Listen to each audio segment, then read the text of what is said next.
As Lane and I always put our stuff together, we look for individuals to spearhead our opening morning speech. You'll hear from David Barr tomorrow, and David spoke for us not. But Rob Weddle, CEO of Authority Brands, has done a lot of interesting things. And his acquisition strategy, and I remember Tim Ivankovich, Rob was a franchisee for Tim. And as he grew and became the CEO of Authority Brand, he's the type of individual that we want here. He's worked with a lot of emerging brands and bought them. And I think as you're hearing about it here, this is where it's going. Rob, I'm trying to think there you are. You don't have to do anything like Lane does. You don't have to dress up in a cat suit. So we'd love to have you, and they're going to put Rob on there. Thanks again for doing this for us. Not even remotely. And if you ask my mom what I do, she tells people that I kind of do something like Chick-fil-A, but we don't sell any chicken nuggets.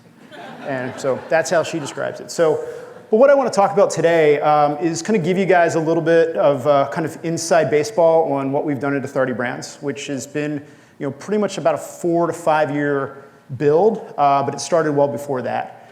And then also talk about things that are happening in the dynamic of the PE market today, and kind of things that a buyer, whether it's us or any sponsor or strategic buyer may be looking at. So as you build your brands, things that you can think about to make those brands more attractive, add more value, and maybe get one of those outsized multiples that everybody is hearing about right now. So let me start along here. So boom. All right, so this is my franchising journey. Brad alluded to the fact that I actually started as a franchisee. So this week is actually my 19th anniversary of cleaning a house professionally. That means that I went through professional house cleaner training at the Cleaning Authority, which we still do, and we call them people professional house cleaners. And so my wife and I bought that business. I wanted to get out of corporate America. We had our first child, and I spent about 3 months of her first 12 months in Texas where we lived, and the other 9 months I was in Europe working. And I came home one day early, and I picked her up at the daycare, and she wouldn't come to me. And the lady that was in the daycare is like, she's like, Mr. Rob, she doesn't recognize you. And I'm like, okay, that's it. Like, this is not why I'm doing this. This is not why I want to have a family, not what I want out of life, right? So I interestingly had a neighbor that had exposed me to FranChoice. So I don't know if there's anybody from FranChoice in here today, but one of the first brokerage groups that were out there. And so I set up my consultation with FranChoice, and we kind of went through the dynamics, just like many of your franchisees do, right? You understand how that works. They do a profile of you. They look at what you want. Of course, how much you can invest, how it all is going to work. And ultimately, I settled on the Cleaning Authority. So a funny story, 3 years ago when we were selling to Apex, our first private equity firm, PNC, said, get all the documents in order, right? So they wanted every application of every franchisee we'd ever had. And so we're going through these applications, and we stumble upon this one from 2002, which was mine. And interestingly, I would not have approved me today because I was that broke and just that unimpressive with the background. So fortunately, Tim and Steve took a chance, and we're here today. So that led to, as Brad described, Tim and Steve sold the business in 2014. I was currently COO, moved up to the CEO role, and that was with PNC River Arch Capital, which is a small mid-market private equity firm based out of Pittsburgh. And they were great. I mean, I was told people it's like kind of getting our private equity training wheels. They weren't highly aggressive. They were very focused and really good guys. And in fact, I'm going to an event later this week to talk to their portfolio companies. So we still maintain a great relationship. They sold the business 3 years ago to Apex Partners and kind of started executing on our strategy, which I'm going to kind of hit in on right here. So the Authority Brands story. So this is a bit of an eye chart, but just to highlight the brands that we brought in. And I know Brad mentioned we work with emerging brands. We work with some of those, but by and large, the brands we've worked with so far have been well-tenured brands. Some of these began as early as the 70s, many in the 80s, 90s, and in the 2000s. And as we put these together, it was a very thoughtful process. We're looking for certain dynamics. I'll get to that on the next slide. But really, the story began when Apex bought the business. We bought the first brand in 2017 under PNC. But when Apex came in, they were like, OK, you guys have created this pipeline. What's your vision? And let's get at it. And so that culminated with 2 transactions in 2018. We did another big one in 2019, which was transformative. And then we've done 3 more. So I've been a part of 7 acquisitions, second round of PE. One thing I haven't done, and I will never profess to know what you're going through, is I've never been a founder. Okay, so that's a bit of a blind spot for me. And so if I say something that offends you, please forgive me. I try to understand your point of view, but it's something that I actually haven't had to do. And then the last thing on this slide, which I left on, which is interesting, is this past spring, we did a whole business securitization, which means we securitized our debt. We actually sell bonds on the open market under Authority B, AUTHB, I think is our trade, so if you can buy these things. And what we're really proud about is it really validated what we put together, right? I mean, you get third-party validation. We got 2 ratings. We got the best rating amongst our peer group, which again, we're really proud of because we're not the only platform game in town, not the only one doing this. So that was something that I think the team was really happy to be able to do, and it, again, just really validated what we put together. So one of our strategies has been to, if we can't get the best brand, is to build it to be the best brand. And so 7 of our brands right now are in like the top 1, 2, or 3 within their vertical. So, and we're using North American-based revenue for those in the audience who want to check the item 19s. But this is kind of where this all comes from. So we want to do this because we want large-scale models. And those economics are good for us as a franchisor, good for investors. But even at the local level, our average owner does over $1.6 million. So what that means is these folks have stability, right? So we have really good results at the local level. We're providing people with exceptional 6-figure income opportunities, which is really nice because if someone's leaving a good job, and you're all experiencing that today, right? You're now competing against jobs again. I mean, 2020 was actually a pretty good Fran Dev year for almost everybody because folks were like, okay, this is my time. It's very much like it was in the recession. You know, I got laid off, I'm gonna get out. Now it's like, okay, I can keep this $200,000 a year job or I can go start this business, depending on the dynamics of your family, your situation. That's a tough pill to swallow. You gotta cross that bridge, and it's hard for some people to do. So this is kind of what we've put together, and as we look for additional brands, what we are looking for are ones that kind of fit that profile, and I know some of you in the room we certainly really admire very much. So this is kind of our franchising philosophy, and you know, this is the secret sauce. Now, I was kind of afraid of telling you about the secret sauce because that's what makes it secret. But the reality is, what I understand now is it comes down to the execution, right? Everybody has the playbook. I watch a lot of NFL. I'm sure you guys all watch the NFL, and there's some teams that always win, some teams that always lose, right? Jets fans, you just can't get over the hump. And everybody knows what the plays are, and so I'm not afraid to show you this because I know it's going to come down to the execution. But what we really try to do is our goal is to do everything we can do for our franchise owners so that they can do what we can't do for them. Makes total sense, right? Very easy. So on the left side of the chart, you see we're doing everything for them. We're bringing in great franchisees. We're giving them strong operational programs, strong marketing programs, strong IT systems. And then on the right side, it's what they have to do. So in home services, the big thing is service delivery. They need to manage labor, manage those service experiences, take care of those customers. And if they got to go out and become marketing experts, or they got to be worrying about IT, or they've got to be worrying about all kinds of things that are not germane to the business, they're going to get distracted. Now, you probably all have franchisees, if you have franchisees, that love to get distracted, right? Because it's a good excuse. So what we're trying to do is take that out of play so that when we have a conversation with a franchise owner, it's going to be valuable. It's going to be something that really drives value for them, kind of gets them in a spot. And it may come in a situation where they determine that this maybe isn't the right business for them, right? And so we all know that. And I'd love to say franchising is a 100% success rate, but that's not the case. Not the case with us, not the case with you. So this is a good, you're not allowed to take a picture of this, though. Please don't do that. Okay, so how do we know it's working? So one of the other things we do is within 7 of our brands, we actually own retail locations. Okay, so we're growing alongside our franchisees, and in most of those situations, we're the biggest franchisee. Okay, so this is really helpful because as you start to mature, I'm sure you've never heard this, but mature franchisees will often say they don't feel like they're getting value for their money, right? And so that's something that I don't like to hear that. I don't want to hear that. So we have tried to take the approach where we want to grow alongside our franchisees and kind of continue to lead the way and blaze the trail. That's something I learned way back in the day, from Tim and Steve. And interestingly, that's kind of, as we were building out our brands, we do these things where we call it, say, TCAizing it, which is really pays homage to Tim Ivankovich, who's here in the room, and Steve Robinson, the founder. These guys were like mad geniuses of franchising. There's people in this room that I know visited Columbia, Maryland years ago or have followed our FDDs and kind of modeled some of the stuff we do.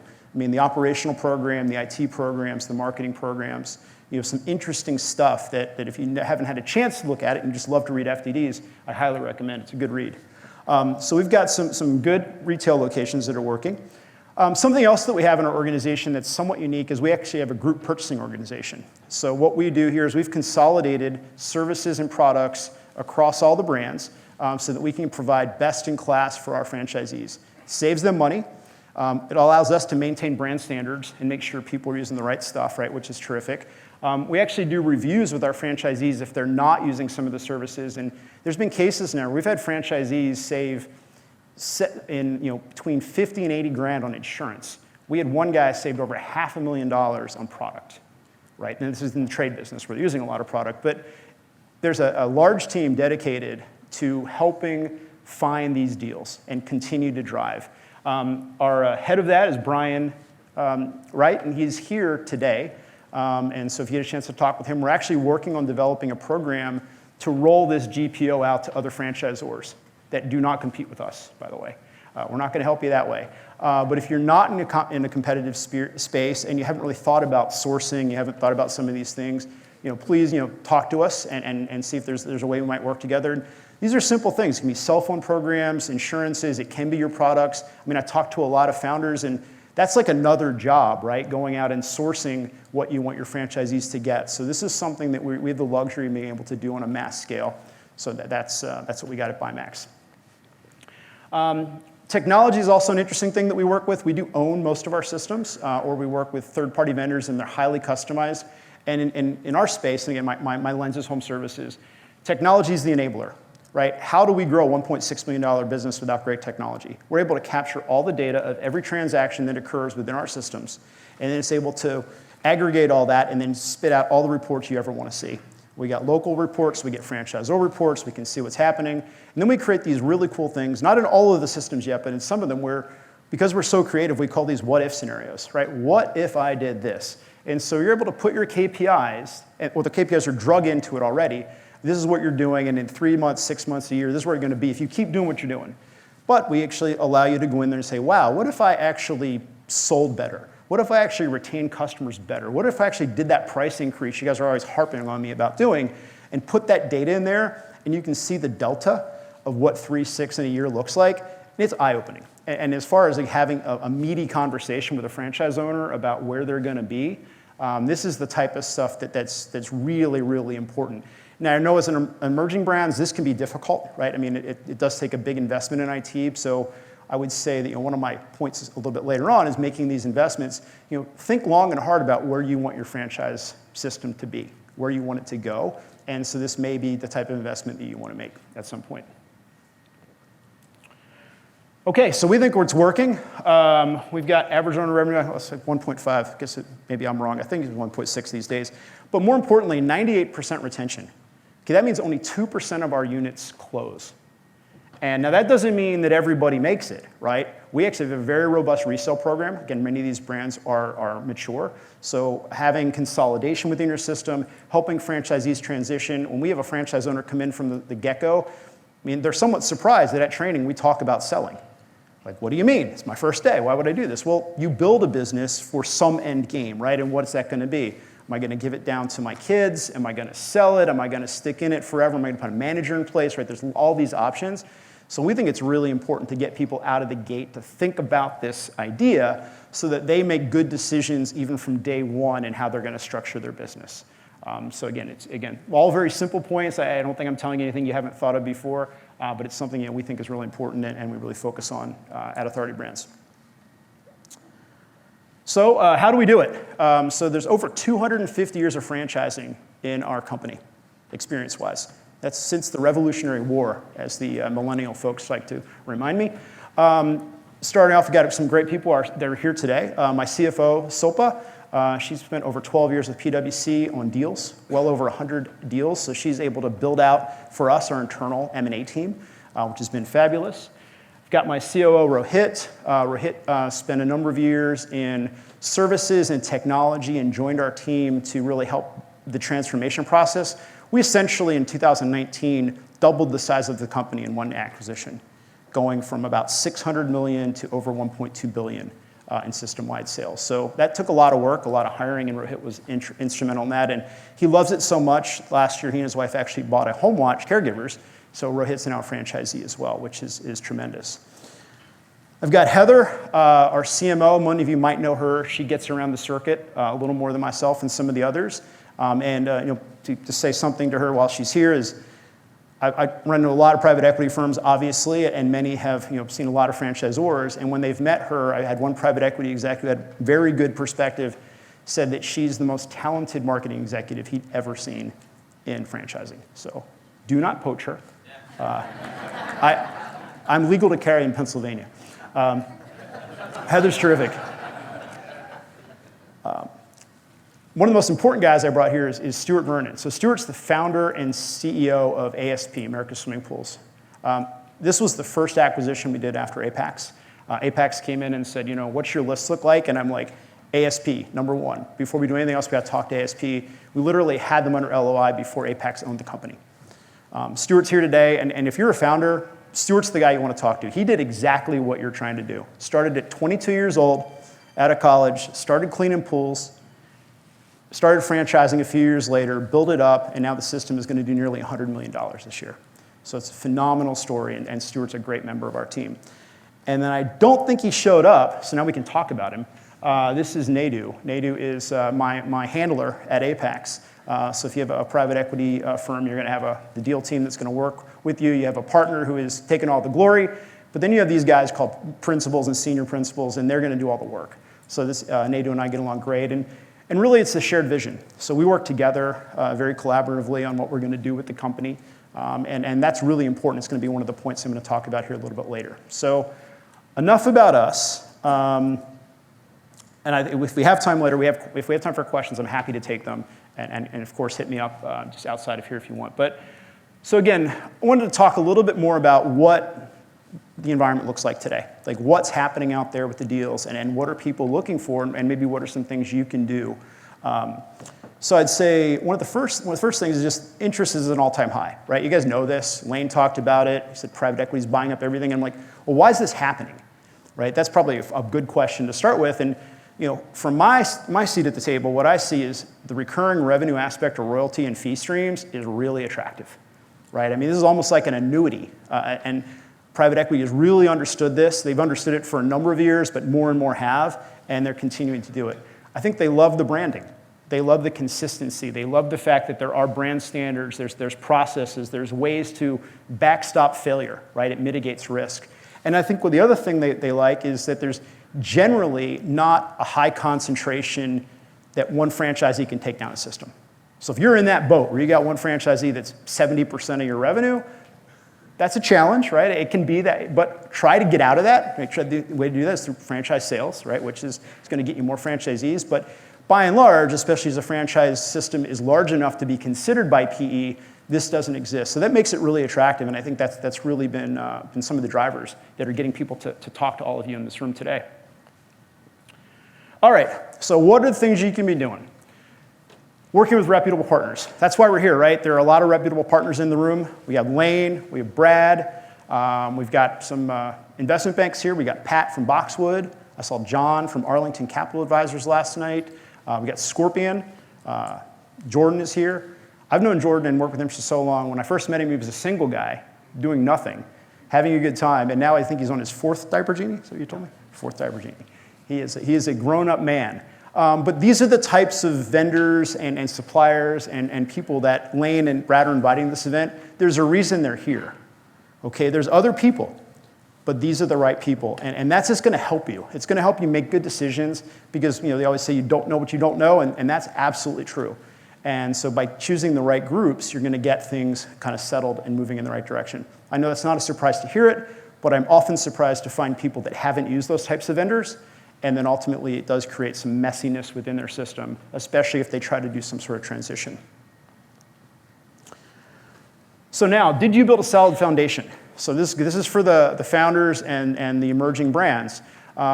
First off, I'm assuming that you probably operated a business like what you're trying to franchise, right? So the question is that business representative of what you're selling? So if you operate a business in the state of Ohio and you have the whole state of Ohio and you're going to start selling off 100,000 populations, it's not represented, right? It's different. So do everything you can to figure out how that unit should look, because that's going to help you when you sell, right? I mean, that's going to be the type of thing when somebody's buying a business, and I did this 19 years ago and people are doing it today, is first question I had was, when do I start making money? How much do I have to invest and when is it going to stop? When's the bleeding going to stop, right? And so we had a pro forma, we built it out, and I was fortunately, I was able to exceed that. I actually broke even, I think, in less than 5 months, which I was expecting 8 or 9. So it was really, really good. But if you're able to build that for for your franchise prospects, it's going to really help them wrap their heads around it and make sure that it's something that makes sense for you.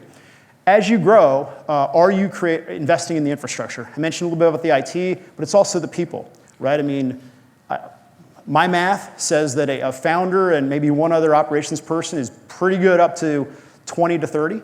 Once you get beyond that, you have to start investing in people. And that's why I think, I don't have the data, but there's lots of franchisors that are under 30 franchisees, because that is that inflection point where they have to start making investment. Those of you who've done it and gotten to the next level realize it.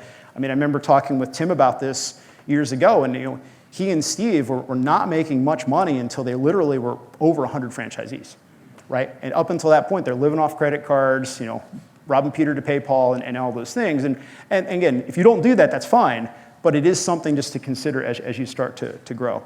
And then finally, avoid the unnecessary concessions, right? Especially your first franchisees and they're coming in, you may or may not, hopefully not, have maybe done some things. You've given them special deals, you don't really have confidence yet, you're trying to build the foundation. I get why you do it, and it makes sense, and maybe you have, but think if there's ways to clean it up. And let me give you a creative example. One of the brands we had actually had someone who did not pay royalties, okay? Because he was literally, I think, the 4th franchisee.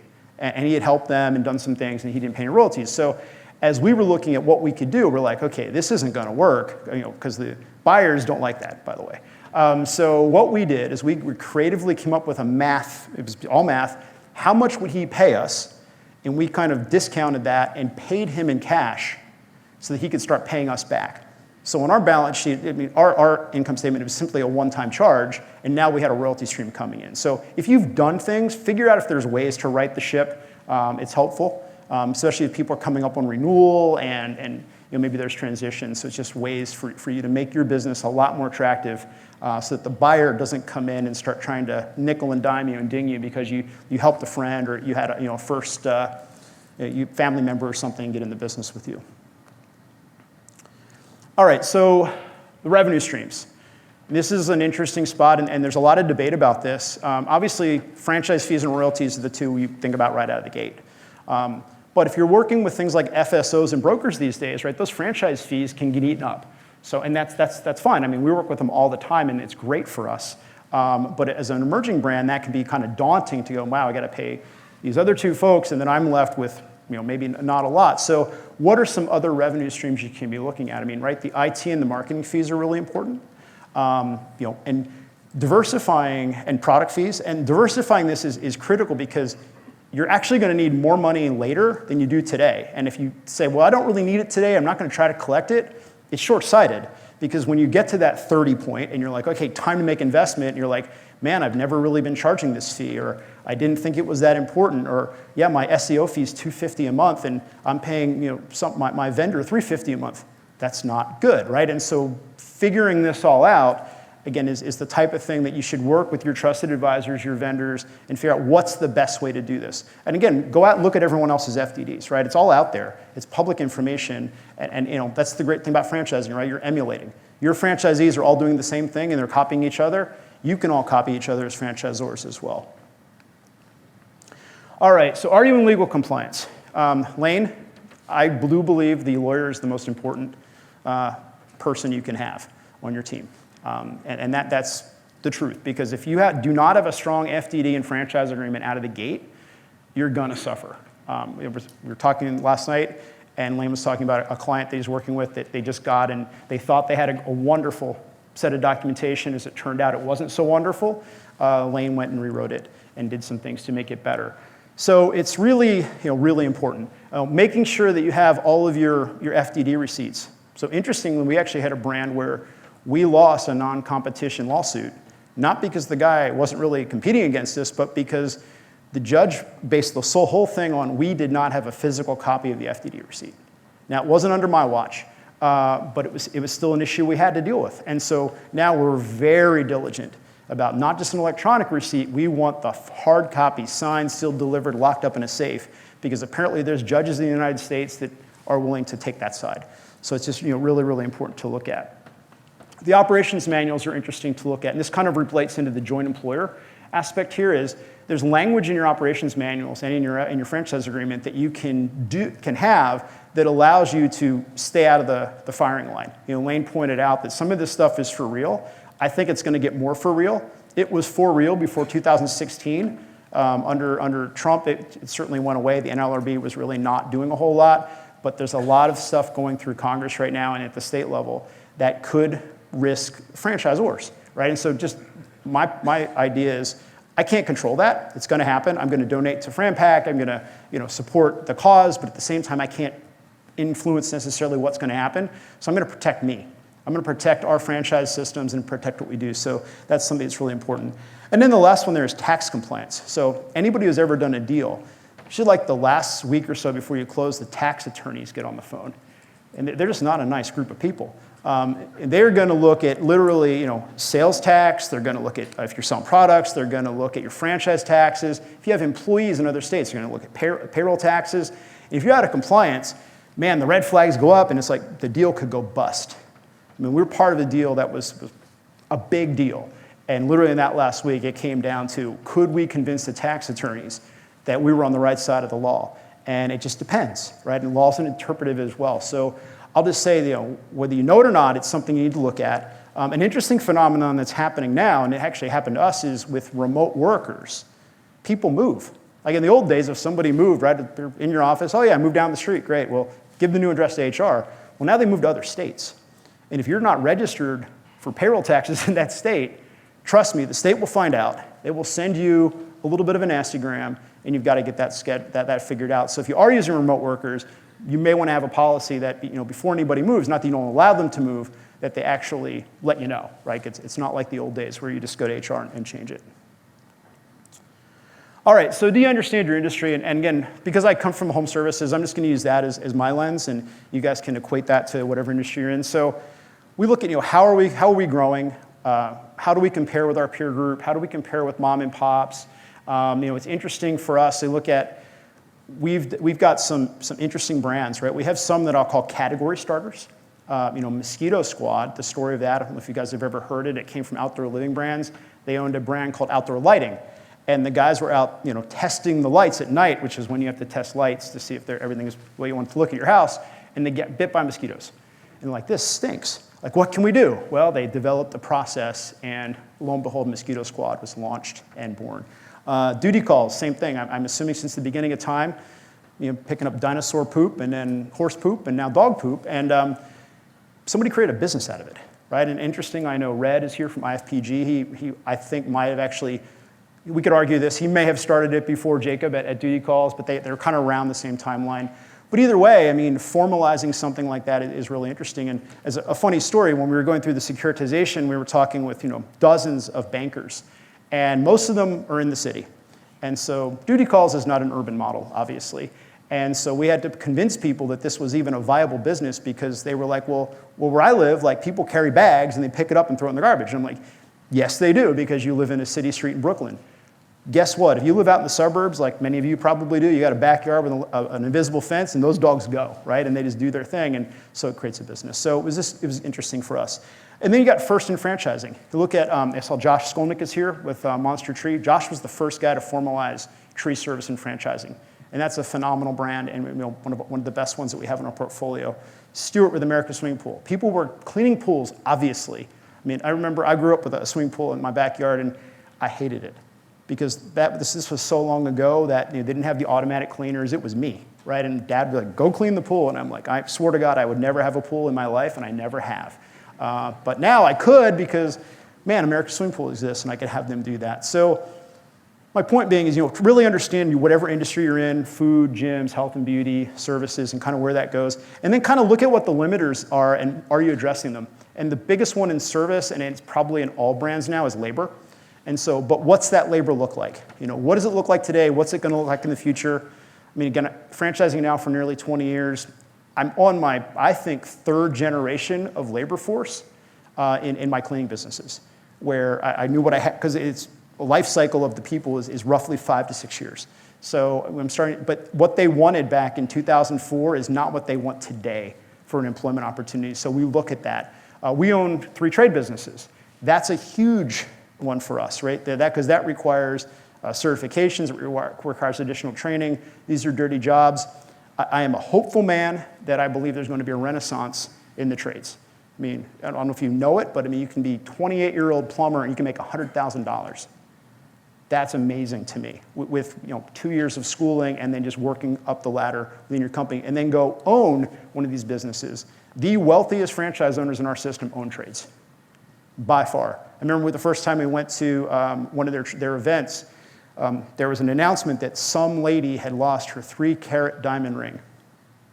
3 carats pretty solid. I mean, I don't know where you guys live, but that's pretty solid in my book. And the guy I was sitting next to goes, well, it wasn't my wife's, hers is 5. And I'm like, okay. Yeah, and so they make a lot of money, right? It's good stuff. So, all right, so the marketing investment. Again, this is something I talked about, what Heather does, things that we do. National ad funds, local funds. You guys have all this in your systems, but are you doing anything to make it actionable? Okay, national funds are interesting, right, when you're new, because you're like, okay, I got 3 franchisees, they're each paying 1 or 2%. That's not a lot of money, I'm not gonna collect it. That's a bad idea.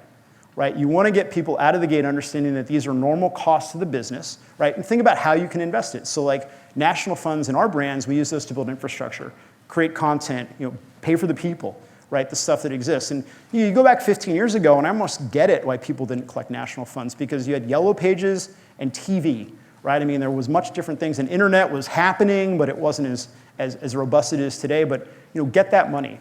And then the local one's really where the rubber meets the road. I'm guessing everyone in the room has a local marketing requirement in their franchise agreement of some sort. The big question is, how do you administer it and how do you monitor it? Okay? Is it on the honor system, which most likely it is, and what can you do to make sure it gets spent? So what we've done with most of our brands is the money flows through us. So A, I'm making sure the money gets spent, and B, I'm making sure it gets spent effectively in the right way. And we're constantly trying to beat ourselves, right? Cost per lead, cost per customer, very important. So we're able to prove our results. We bought a brand, I'll give you a story, that had a requirement and it was never monitored.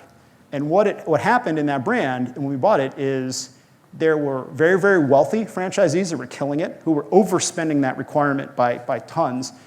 And then there was a whole subset of people that never spent even close and were very poor and suffering, right? So, I said this at an event a couple of years ago, and Steve White called me out, and I have a belief that franchising needs a strong middle class, right? If you build a strong middle class, the whole ship is going to rise at your franchise system.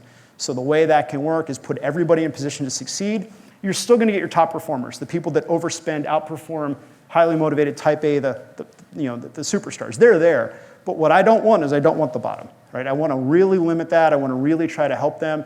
And so by running these programs through your business, and again, it sounds easy. But Heather and I were talking about this the other day, and we're like, why don't more people do it? And then she tells me about all the pain and suffering that the department goes through to make this happen. And of course, it's not my problem because I'm not doing it. And I'm like, yes, but we have to do this. It's really important. And the franchisees do like it because, again, they don't have to be marketing experts. All they want to see is results. And so if you've got a program, you can show the ROI. Every dollar translates into revenue. Simple game. If I give you $100 and you give me $500 back, I want to play that game all day long, right? And so that's kind of our philosophy with marketing. All right, the digital transformation. So whether you're in a service, a restaurant, whatever you're in, engaging our customers and making this easy to do business with, I think is germane to today's environment, right? Everybody uses apps. We've got apps for some of our brands now, And the great thing about apps is you don't even need to invent it, right? Go out and look at the good ones, the ones that you use, the ones that are working, and think about how can I put that in my business. One of my favorite apps is, not favorite, but the Dunkin' Donuts app. So I have a daughter who goes to college at Northeastern in Boston, and she literally uses this so much. I mean, she's attempting to bankrupt me, like one latte at a time. Like, she's in there, just bang, bang, bang. And I'm like, what are you doing? Like, how many of these can you drink in one day? But I realized Dunkin' Donuts is a genius franchise organization. They have made this so easy that people don't even think about it. Amazon made it so easy. You may not even like Amazon. I personally don't like what they stand for, but I know it's just so easy to buy, right? And so make yourselves easy to do business with, easy to buy from, and that's going to help kind of win the customers. And I think COVID really helped with this, right? Because the touchless, contactless type stuff. So if you haven't made that investment, I'd encourage you to get down that path. All right, so let's start talking about what things are going to look like if you decide to start showing your business, right? So the buyer wants to see consistency, right? Sustainable growth over a long period of time. They want to see those revenue streams. What do they look like? What does same-store sales growth look like? They don't want to see that it's been bumbling along for the last 10 years, and then all of a sudden you're kind of showing what I'll call the hockey stick of, well, in the next 2 years, we're going to quadruple. It's just happening, right? Well, what did you change? And maybe it will, right? Have you done something different in your environment? Have you offered a new service? Have you changed the territory sizing around? Have you done something? Have you maybe instituted these marketing programs that can really bolster the business to grow? If that's the case, then great, show that. If it's simply, we're going to do the same things we've always done, yet we're going to get the hockey stick, it's not happening, right? And the buyers are really savvy. They're going to see that right away, and they're actually they're probably going to come at you in a way you're not expecting. So I'd encourage you to look for that. And so don't be unrealistic kind of in your performance. Right, Pat? Pat knows. All right, so everybody talks about maybe selling their franchise. There's been a lot of deals, but really, what is your goal, right? So do you have a timeline? What do you want to do? How do you want to do it? And we talk to companies all the time, and we've got companies where the founders have stayed. Like in Stuart's case, we have companies like where the founders have left. Like in Josh's case, Josh left an excellent management team behind. Right, and so that was a plan. So if that's your deal that you want to leave, build that team. Right, it's really, really important. If you're going to stick around, this is an interesting question for you: is you're an entrepreneur, are you going to be a good employee? Right, Stuart might want to answer that question. It's hard, right? It's a change because you've had all this freedom, you've done things, and by the way, it's your baby, right? You've spent all this time, money, sweat equity. You're in there, and now there's this new group of people coming in. And you invited them in, and they paid you. But at the same time, they're expecting results, right? And so it kind of gets into figuring out where do you want to be in the timeline here, and what kind of role do you want. And then the other point here is the PE versus strategic, right? So in the past, pretty much purely sponsor deals. There's a lot of platforms out there now, right? I mean, I think I know what the best one is, but there's a lot of others out there, and I get it. And frankly, it's flattering to us that people are doing it because they've seen the success, they've seen how it can work. It's certainly not the easiest thing to do. I was talking with someone last night, and there's one that's being put together now that's all like child services, bounce house, trampoline parks, and little gym and things like that. So, and there's ones that are doing it for B2B. There's ones that have always done it for restaurants. They were really the starters, right? But in that, they can have multiple categories or the same category together, right? You can have multiple sub shops, multiple burger places because it works that way. In services, oftentimes, people only use one of them, right? So it's a little bit more of a challenge to put together. All right, so finally, how do you succeed with this buyer? You got your new partner, your new relationship, and the key here is, you got to be aligned. You have to look at what are the value drivers in your business, how are you going to work together, what are the priorities? Because your priorities and their priorities, if they're misaligned, you're going to struggle. And one of the things that you're going to hear a lot is don't get distracted, right? I mean, don't come in and go, okay, well, now I have all this money, I'm going to go out and do this crazy thing I've been thinking about for 5 years. Maybe you can, right? But if it's not proven, don't be surprised when your new partner is like, no, let's kind of focus on the basics, right? We have these 4 levers we can pull. Let's pull these levers. Let's execute better, right? What are we trying to get? And then ultimately, you better have a plan of what's next, right? So if it's a strategic buyer, we're going to hold our companies. Okay, so that's great. So now you just have to maybe think about you. But if it's a sponsor deal, they're going to make money when they do something the next time, right? And so understanding what their objectives are as a firm to do the next time is really important. That's why I think it's really important to work with bankers, like Pat and John, because they're going to help you find the right fits, right? Not everybody's for everybody, And it's really nice when you can find the right group that understands your business, can understand how to help you, give you what you want financially, emotionally, take care of your franchisees. I mean, I hear that all the time, like, what's going to happen to my franchisees, right? And fortunately, I think when we come to the table, the franchisees tend to do well, just because we have so much resource and so much experience that we can help them. And again, it's not all champagne and roses. Every now and again, there's some issues, but at the end of the day, I mean, on my team, out of that 250, including myself, everybody is either, out of maybe 2 or 3 people, have been a franchisee before or are currently franchisees. So there's a lot of thought around how is this going to impact these people, because it's really important to us. I mean, I want to sleep well at night knowing that we're doing the right things for the people that we're with. So I think that brings me to the very end. So did I catch us up? Trying. But any quick questions? I'm happy to address anything if anybody has anything. Thank you, great presentation. Are you doing anything in the plant-based arena, because it's so big now, as far as plant-based and people losing weight and using food as medicine? Yeah. Anything in that arena at all? You guys focusing on getting into the plant-based business to save lives? We haven't, no. We haven't done anything with food at all. And I doubt we will. I mean, we'll stick with home services and potentially some business-to-business. Down the road, there's some commercial opportunities, but I don't see. Part of that is one of the nice things about the service businesses is you typically don't have to deal with real estate. So we don't have like a big real estate department handling leases and things like that. So if we were to build that out, that would be something new. And there's also plenty of competition, I think, in that space. It's not just food, it's also products like dish detergents that are plant-based and various items. Yeah, even products too. Like, I mean, we love labor businesses. So again, stick with what you know is something I think even as you build your own system out, it's not going to be something that we're going to look at. Anybody else?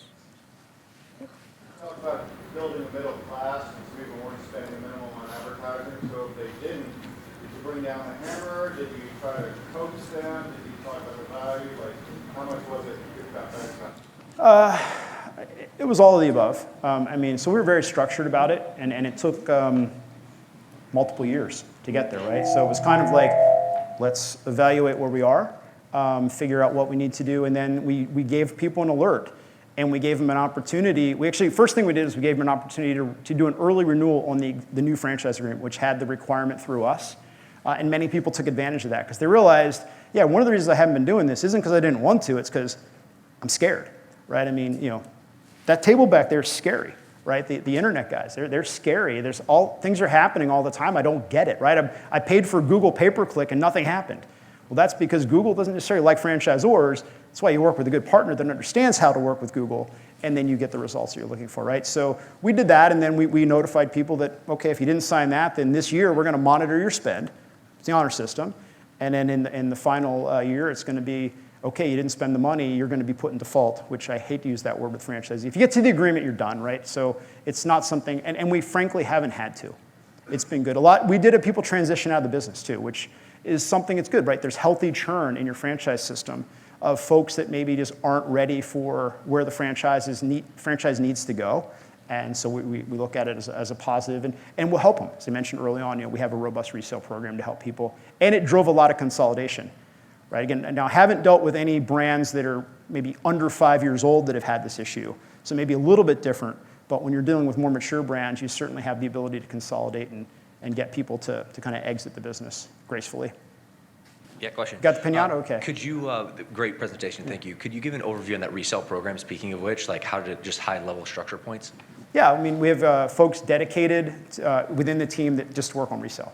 Right? And so they're able to help people get valuations for their business, help look for buyers, help run ads. A lot of times these are biz buy sell is really good. It really works. And then we also help them think of their options. So again, they might have an ability to sell it to a manager. They might have an ability to sell it to a neighbor. They might need to go to the open market. But it's just kind of getting them to think through the thought mechanics and then also create a realistic expectations because, right, some people get what their multiple is going to be at this for an individual franchise, and other people have like a very outsized view of what it should be, and even understanding what is the business really making. They may or may not have good financials. I mean, I've encountered sellers that have no tax returns and no P&Ls, and so like How much are you making? I don't know. I'm able to pay for my house and pay for my car and I eat.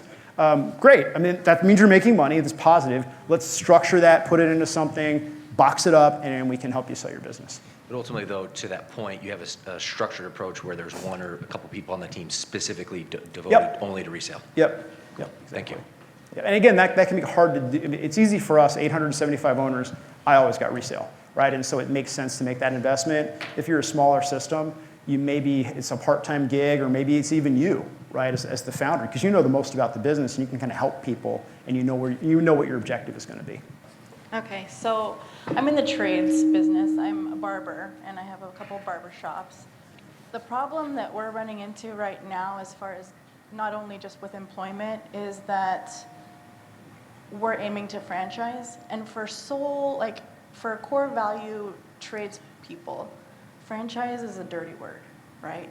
We want to be paid the most. Like, we are typically used to a commission scale, right? And so when we introduce like a franchise model, barbers are running out the door because they want to be paid higher. They think that we're going to be doing minimum wage and hope that they get fat tips.